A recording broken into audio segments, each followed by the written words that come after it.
Hello students, hello बच्चों, class 10th। I am doctor Alok sir कह सकते हैं आप मुझे। क्लास 10th का साइंस का चैप्टर नंबर 1 है केमिकल रिएक्शन एंड इक्वेशन, और उसका ये पहला लेक्चर है, लेक्चर नंबर 1, जिसमें हम लोग इंट्रोडक्शन या चैप्टर के को में क्या केमिकल रिएक्शन होते हैं, क्या केमिकल इक्वेशन होता है, क्या केमिकल चेंजेज होते हैं, क्या फिजिकल चेंजेज होते हैं, उनको हम लोग डिस्कस करेंगे। तो आइए शुरू करते हैं लेक्चर को। और आपको देखिए यहाँ पे ऊपर लिखा हुआ है what is physical change. Physical change क्या है उसको हम लोग समझेंगे कि what is physical change. Physical change क्या होता है। तो देखिए स्क्रीन पे आपके ये एक मैटर आया, when matter changes forms but not chemical identity. जब कभी मैटर अपने फॉर्म को चेंज कर ले लेकिन उसकी केमिकल आइडेंटिटी चेंज ना हो, उसकी खुद की केमिकल आइडेंटिटी है और वो आइडेंटिटी जब चेंज नहीं होगी तो ऐसे चेंजेस को हम लोग फिजिकल चेंज कहेंगे। ठीक है, तो इसके एग्जाम्पल आपको दिख रहे होंगे। बॉइलिंग। अब बॉइलिंग में देखिए क्या होगा कि आप बॉयल करते गए वाटर को, वाटर का एक फॉर्म था लिक्विड फॉर्म, वाटर का दूसरा फॉर्म वेपर फॉर्म आ गया। आपने बॉयल किया, वाटर अपने फॉर्म को चेंज कर दिया, लेकिन उसकी केमिकल आइडेंटिटी चेंज नहीं हुई।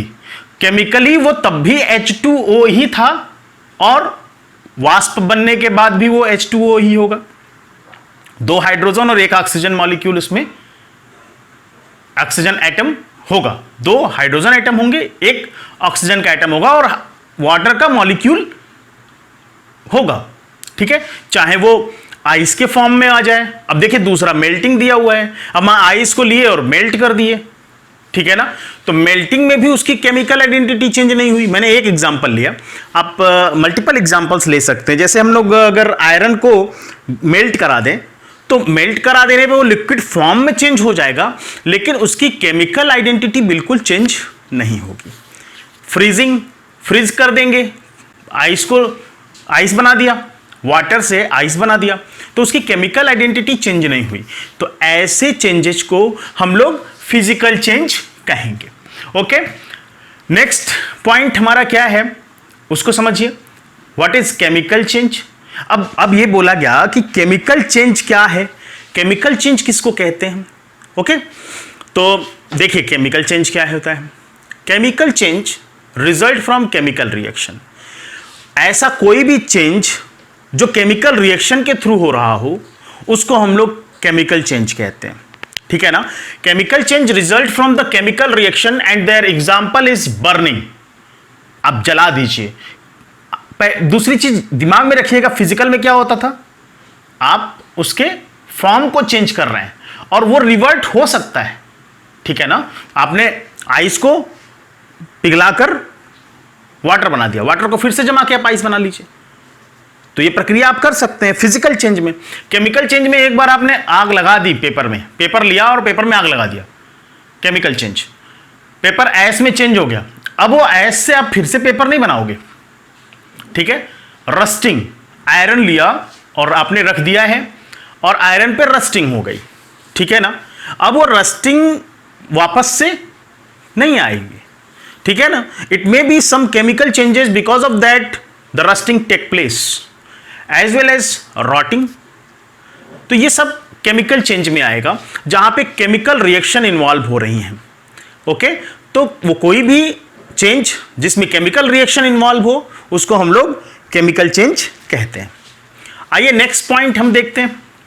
देखिए एक्टिविटीज, आपकी बुक में एक्टिविटीज बहुत सारी दी हुई हैं। अब देखिए मैग्नीशियम की रिबन लिया, दिखाया होगा कि मैग्नीशियम की रिबन को आप टोंग से पकड़ लीजिए और उसको नीचे से बर्न करिए। बर्न जब करेंगे कुछ देर बाद आपकी मैग्नीशियम क्या है, एक मेटल है। मैग्नीशियम एक मेटल है, उसको आप जब बर्न कर रहे हैं, बर्न हो रहा है, मैग्नीशियम का पेपर बर्न हो रहा है और ऐश में चेंज हो जाएगा। तो आपने बर्निंग की, देखिए यहां पे दिख रहा है आपको, बर्निंग किया और व्हाइट ऐश मैग्नीशियम ऑक्साइड बन गया। ये ऑक्सीजन कहां से आया, बर्निंग प्रोसेस में ऑक्सीजन इन्वायरमेंट में प्रेजेंट है, इन्वायरमेंट से मैग्नीशियम ऑक्साइड में चेंज हो गया। वहां से ऑक्सीजन लिया और केमिकल चेंजेज हुए, मैग्नीशियम ने ऑक्सीजन के साथ रिएक्ट करके बर्न किया और मैग्नीशियम ऑक्साइड में चेंज हो गया। बाकी इस पूरे केमिकल रिएक्शन में क्या क्या और चीजें हुई वो देखिए क्या हुआ। हीट एनर्जी बाहर निकली रिएक्शन से। भाई वहां से जब बर्न कर रहे हो तो चटचटाहट की आवाज के साथ वो बर्न करता है, तो heat is evolved as well as light is also evolved. Light energy भी निकल रही है, जला रहे हो तो लाइट भी निकल रहा है। ठीक है, तो ये पहली एक्टिविटी आपके बुक में जो दी हुई है क्लास 10th की वो ये है। ओके, आइए आगे बढ़ते हैं, एक्टिविटी 2 को देखते हैं। तो देखिए यहां पे ऊपर आपको एक्टिविटी 2 दिख रहा है और एक्टिविटी 2 क्या कहता है। एक्टिविटी 2 कह रहा है कि आप लेड नाइट्रेट और वाटर को लेकर, लेड नाइट्रेट कंपाउंड है और लेड नाइट्रेट को वाटर के साथ क्या करिए, मिक्सअप कर दीजिए। ठीक है, लेड नाइट्रेट का एक सोल्यूशन बना लीजिए, लेड नाइट्रेट का एक सोल्यूशन बना दीजिए और उसमें पोटेशियम आयोडाइड का सोल्यूशन मिला दीजिए। ऊपर देखिए मैंने पोटेशियम आयोडाइड का सोल्यूशन लिया, लेड नाइट्रेट के सोल्यूशन में मिला दिया। सोल्यूशन कैसे बनाएंगे भाई, एक सोल्यूट पार्टिकल लेंगे, सॉल्वेंट लेंगे। सोल्यूट क्या था, लेड नाइट्रेट, सॉल्वेंट क्या था, वाटर, मिक्स किया, दूसरी तरफ सोल्यूशन बनाया, पोटेशियम आयोडाइड को वाटर में लेकर सोल्यूशन बना दिया। तो पोटेशियम आयोडाइड के सोल्यूशन को जब हम लेड नाइट्रेट के सोल्यूशन में डालते हैं तो वहां पे आपको एक कुछ देर बाद एक नीचे जो है येलो कलर की पीपीटी बनती है। पीपीटी मतलब प्रेसिपिटेट बनता है, सॉलिड फॉर्म आ जाता है। अरे दोनों तो हमने एक्वस फॉर्म में लिया था। एक्वस फॉर्म का मतलब क्या है, जब सॉल्यूशन बनाते, जब भी देखिए लेड नाइट्रेट आपका ऐसे ही प्रेजेंट है तो वो सॉलिड फॉर्म है। लेड नाइट्रेट को आपने मिला दिया और अब वो पानी में प्रेजेंट है तो उसको हम लोग एक्वस फॉर्म कहते हैं। ठीक है ना, तो बहुत जगह लिखा होगा AQ, जैसे उसका फिजिकल स्टेट दर्शाया जा रहा है। जैसे चीनी लिया, चीनी आपका सॉलिड फॉर्म में, लेकिन जब चीनी को पानी में मिला के सोल्यूशन बना दिया तो अब हम कहेंगे चीनी का कि चीनी उसमें जो सुक्रोज है वो एक्वस फॉर्म में है। ठीक है, तो यहां पे देखिए लिया तो दोनों हमने एक्वस फॉर्म में और कुछ देर बाद रिएक्शन करके वहां एक येलो प्रेसिपिटेट बन जा रहा है। ये येलो प्रेसिपिटेट किस चीज का था, ये क्यों नहीं डिसॉल्व हो रहा है, इट डज नॉट डिसॉल्व। ये क्या था, ये रिएक्शन के थ्रू लेड आयोडाइड बन गया। जब लेड नाइट्रेट ने पोटेशियम आयोडाइड के साथ रिएक्ट किया तो लेड आयोडाइड बन गया है और उसका येलो प्रेसिपिटेट बनता है और वो सॉल्यूशन में डिसॉल्व नहीं होता है और वो प्रेसिपिटेट बना लेता है। नीचे जो है जमने लगा येलो कलर का एक सब्सटेंस जिसका नाम था लेड आयोडाइड PbI2। और सॉल्यूशन में दूसरा कंपाउंड क्या बन गया, 2KNO3, पोटेशियम नाइट्रेट। ठीक है ना, उसमें पोटेशियम नाइट्रेट बन गया। तो ये आप रिएक्शन में लिखवा दूंगा या आप लिख लीजिएगा। ठीक है ना, क्या हुआ रिएक्शन में, PbNO3 aqueous form react with potassium iodide aqueous form and it forms potassium nitrate and lead iodide। Lead iodide का पीपीटी बन जाता है, प्रेसिपिटेट बन जाता है और पोटेशियम नाइट्रेट सॉल्यूशन में एक्वस फॉर्म में रहता है। ठीक, एक्टिविटी नंबर 3, एक्टिविटी नंबर 3 कहती है कि यहां पे हमने इस बीकर में कुछ लिया हुआ है। क्या लिया है वो देखिए अब आएगा। अब यहां पे कुछ और भी चीजें ले ली, 2 चीजें मिला रहे हैं। अब वो 2 चीजें क्या हैं, ठीक है, और इससे एक पाइप लगा दी। ये देखिए बीकर नहीं है, इसको कोनिकल फ्लास्क कहते हैं। आई एम सॉरी, कभी कभी गलती से कुछ निकल जाता है। इसका नाम कोनिकल फ्लास्क है। इस पे ऊपर कैप लगाया हुआ है, आपने कुछ सब्सटेंस लिए हुए हैं। देखिए 2 चीजें यहाँ पे हमने ली हुई हैं और यहाँ पे एक हमने इस तरह से पाइप लगा दी है और इसके बाद इधर इसको वाटर का बड़ा सा टैंक लिया है और उस वाटर टैंक में इस पाइप को डाल दिया और इस पाइप के ऊपर हमने एक उल्टी करके टेस्ट ट्यूब रख दी। ठीक है, ये पूरा एक्सपेरिमेंट मैं आपको दिखा रहा हूं क्या क्या किया। देख लिए फिर से, एक हमने क्या लिया, कोनिकल फ्लास्क लिया, कुछ मटेरियल इसमें डाले हैं, वो क्या है वो अभी आपको बताएंगे। इसमें हमने पाइप लगा दी, पाइप लगाकर उसके बाद एक बड़े से कंटेनर में वाटर भर लिया, वाटर भर के उस पर एक इन्वर्ट करके टेस्ट ट्यूब लगा दिए। ठीक है, और ये जो अंदर था वो क्या था, ग्रेनुलेटेड जिंक, मतलब जिंक के कुछ टुकड़े लिए जो येलो कलर में दिख रहे हैं, और उसमें हमने डाइल्यूट HCl डाला, ठीक है ना, डाइल्यूट HCl कीप के सहारे से डाल दिया। अब वो दोनों जिंक और HCl एक दूसरे से रिएक्ट करेंगे, और जिंक और HCl जब भी डाइल्यूट HCl एक दूसरे से रिएक्ट करते हैं तो हाइड्रोजन गैस इवॉल्व करते हैं, ठीक है, हाइड्रोजन गैस इवॉल्व करते हैं। तो ये देखिए वाटर है, ये यहां पे हाइड्रोजन गैस इवॉल्व होने लगी। H2 गैस देखिए किस तरह से इवॉल्व हो रही है। H2 गैस टेस्ट ट्यूब में ऊपर जाएगी क्योंकि हाइड्रोजन गैस वाटर के साथ मिक्सअप नहीं होती है, ठीक है, तो इसलिए इसको हम लोग इस टेस्ट ट्यूब में कलेक्ट कर लेते हैं। तो granulated zinc plus dilute HCl, ऊपर आपको रिएक्शन दिख रहा है, granulated zinc plus dilute HCl क्या देगा, bubbles of gas evolved, bubbles of gas evolved accompanied by brisk effervescence। Question दिमाग में आता है बच्चों के कि सर ये बबल ऑफ गैस तो ठीक है, ये ब्रिस्क इफरवेशंस क्या है, ठीक है ना, rapid evolution of gas. Brisk effervescence का मतलब है कि कोई चीज रैपिडली और विगरसली निकल रही है, बहुत तेजी से, बहुत विगरसली निकल रही हो, तो उसको हम लोग ब्रिस्क इफरवेशंस कहते हैं, ठीक है। आगे बढ़ते हैं, आगे देखिए, upon touching the flask is formed to be heated up. जब हम उस फ्लास्क को टच करते हैं, ये जो फ्लास्क है, इस फ्लास्क को जब हम टच करते हैं तो इस फ्लास्क को टच करने पे ये हमको हल्का सा गर्म महसूस होता है, ठीक है। तो ब्रिस्क इफरवेशंस के साथ बुलबुले के साथ गैस निकल रही थी, और जब हमने फ्लास्क को टच किया तो वो गर्म था, ठीक। This means chemical reaction takes place. इसका मतलब है कि केमिकल रिएक्शन हो रहा है, केमिकल रिएक्शन यहां पर हो रहा है, इसका यही मतलब है कि there is some chemical reaction takes place. The gas is identified as H2। Gas को हम हाइड्रोजन गैस की तरह आइडेंटिफाई करते हैं, collected over the water, water के ऊपर कलेक्ट कर रहे हैं, because it does not dissolve in it, क्योंकि हाइड्रोजन गैस वाटर में डिसॉल्व नहीं होगी, ठीक है, इसलिए इस गैस को हम आइडेंटिफाई कर लिए कि ये H2 गैस है। तो यहां पे देखिए केमिकल रिएक्शन हो रहे हैं, क्या क्या चेंजेस हो रहे हैं इनके एक्टिविटीज में, देखिएगा, ध्यान दीजिएगा। पहली एक्टिविटी मैंने बताई कि मैग्नीशियम बर्न कर रहा है, उसका फॉर्म चेंज हो गया, वो एस में चला गया। दूसरी एक्टिविटी में आपने देखा कि दो सोल्यूशन को मिलाए और उसके प्रोडक्ट में एलो लेड आयोडाइड बन गया, एक प्रेसिपिटेट बन गया, सॉलिड फॉर्म आ गया, ठीक है। तीसरी एक्टिविटी आपको दिखा रही है कि इफरवेसेंस के साथ गैस निकल रही है, और साथ ही जो गैस निकल रही है वो हीटेड अप है, मतलब यहां तो हमने कोई आग यूज नहीं की, कोई हीट यूज नहीं की, लेकिन जो गैस निकल रही है वो गर्म है।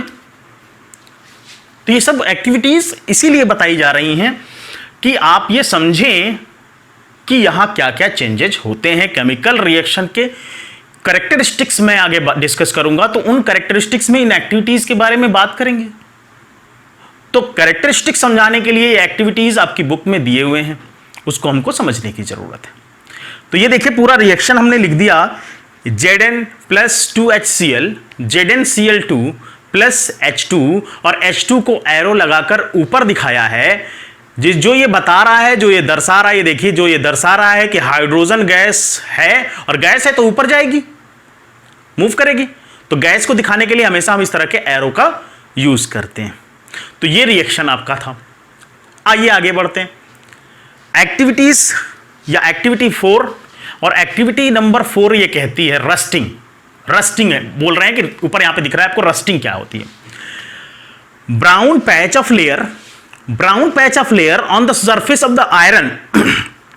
आयरन के सरफेस पे ब्राउन पैचेज आने लगते हैं जब वो बहुत दिनों तक एक्सपोज होता है एटमॉस्फेयर में, एयर में।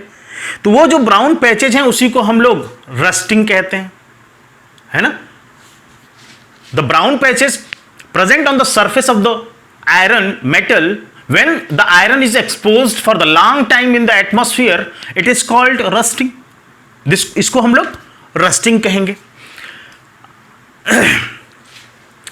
अब आके बात करते हैं, सारी एक्टिविटीज हो गई हमारी, मैंने 4 एक्टिविटी आपको दिखा दी, आपकी बुक में दी हुई हैं।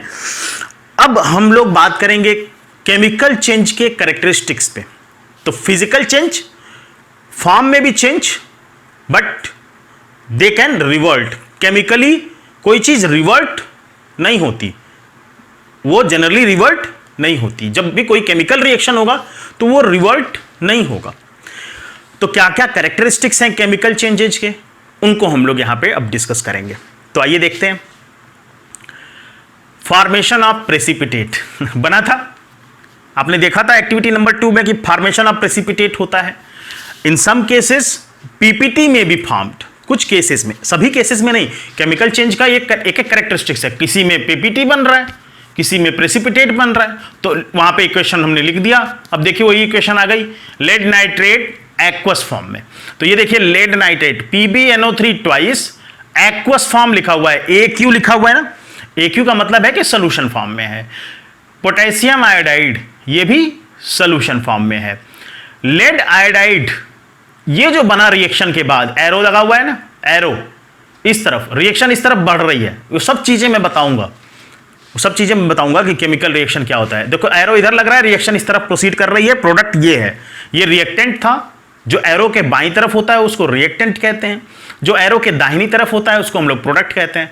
तो यहां पे प्रेसिपिटेट बन गया, और इस यहां पे दूसरा जो प्रोडक्ट था, दो प्रोडक्ट बने हैं। वो एक प्रोडक्ट क्या था, लेड आयोडाइड, और दूसरा क्या था, पोटेशियम नाइट्रेट। पोटेशियम नाइट्रेट तो एक्वस फॉर्म में रहा, लेकिन लेड आयोडाइड का पीपीटी बन गया है, सॉलिड फॉर्म में आ गया। चेंजेज इन कलर, दूसरा यह है कि चेंजेज इन कलर, कलर में चेंज हो जाता है। अब रस्ट ऑफ आयरन एग्जांपल है इसका, ब्राउन कलर। कलर वहां येलो प्रोड्यूस हुआ था, यहां पे लेड आयोडाइड में येलो कलर प्रोड्यूस हुआ था। तो प्रोडक्शन ऑफ कलर, आपका कलर चेंज हो गया, कोई भी कलर चेंज हो गया तो it means there is some chemical reaction. तो रस्ट ऑफ आयरन, ऐसे तो रस्ट आप देखें, जो आयरन आप देखेंगे तो आयरन आपको चमकता हुआ दिखेगा, ठीक है ना, शाइनिंग अपीयरेंस आएगा। लेकिन जब आयरन को बहुत दिनों तक आप एटमॉस्फेयर में ऐसे ही एक्सपोज करा देंगे तो उस पर ब्राउन कलर की रस्ट आ जाती है, ठीक। Next, change in state, state change हो जाएगा। अब देखिए melting of ice, melting of ice, यहां पे एग्जांपल लिया हुआ है। आइस को हमने मेल्ट करा दिया, यहां पे ये एक फिजिकल चेंज है, ठीक है ना। मेल्टिंग ऑफ आइस में कोई केमिकल रिएक्शन तो नहीं हो रहा है, तो एग्जाम्पल थोड़ा ठीक नहीं है। हाँ, यहां पे देखिए लेड नाइट्रेट और पोटेशियम आयोडाइड दोनों एक्वस फॉर्म में थे, और वहां पे लेड आयोडाइड जो बना वो प्रेसिपिटेट बना दिया, तो स्टेट चेंज हुआ। दोनों एक्वस फॉर्म से कहां पे आ गए, सॉलिड फॉर्म में आ गए। भाई प्रेसिपिटेट बन गया तो मतलब सॉलिड फॉर्म में आ गया। नेक्स्ट एग्जांपल है change in temperature, two types of reaction. देखिए चेंज इन टेम्परेचर में दो तरह के रिएक्शन है, या तो टेम्परेचर जो है क्या होगा, बढ़ गया, मतलब हीट निकल रही है, या केमिकल रिएक्शन कराने के लिए हीट दे रहे हैं। दो तरह के रिएक्शन का मतलब हो गया कि या तो किसी केमिकल रिएक्शन से हीट निकले, या कोई केमिकल रिएक्शन हीट को एब्जॉर्ब कर ले। दे रहे हैं, हीट कर रहे हैं, कोई जरूरी नहीं है, एब्जॉर्ब भी कर लेता है, ठीक है ना। एब्जॉर्प्शन ऑफ हीट भी होता है, अभी मैं एग्जांपल से सब समझाऊंगा। तो एक्सोथर्मिक रिएक्शन, जहां हीट इवॉल्व हो रही हो, उसको हम लोग क्या कहेंगे, एक्सोथर्मिक रिएक्शन। यहां देखिए नीचे दूसरा पॉइंट मैं ले रहा हूं, या अभी एग्जांपल देख लीजिए कि एक्सोथर्मिक रिएक्शन के क्या एग्जांपल है। कंबशन रिएक्शन, कंबशन रिएक्शन में देखिए यहां पे CH4 यानी कि मीथेन को ऑक्सीजन के साथ बर्न कराया जा रहा है, और कार्बन डाइऑक्साइड और वाटर बन रहा है, साथ ही हीट इवॉल्व हो रही है, एक्सोथर्मिक रिएक्शन है। इंडोथर्मिक रिएक्शन, जहां पे हीट एब्जॉर्ब हो रही हो, फोटोसिंथेटिक रिएक्शन, आप पता है हमारे प्लांट्स फोटोसिंथेटिक रिएक्शन करते हैं। फोटोसिंथेटिक रिएक्शन में क्या करते हैं, वो कार्बन डाइऑक्साइड और वाटर को लिया, और बिना लाइट के नहीं हो पाएगा, तो लाइट क्या दे रही है, उसको हीट दे रही है, हीट एनर्जी दे रही है, लाइट एनर्जी वहां पे मिल रहा है, तो हीट को एब्जॉर्ब कर रहा है। वो फोटोसिंथेसिस रिएक्शन क्या हो जाएगी, एक तरह से इंडोथर्मिक, जब रिएक्शन के अंदर हीट जा रही हो और जब रिएक्शन के बाहर हीट, जब रिएक्शन के अंदर जा रही है तो इंडो, जब बाहर निकल रही है तो एक्सो। अब देखिए क्या होता है कि जैसे कभी आपने महसूस किया होगा कि हम ग्लूकोज लेते हैं, पानी के गिलास में डालते हैं और आपका ग्लास ठंडा हो जाता है, महसूस किया आपने कभी? इस रिएक्शन में क्या होगा? इस रिएक्शन में क्या हो गया?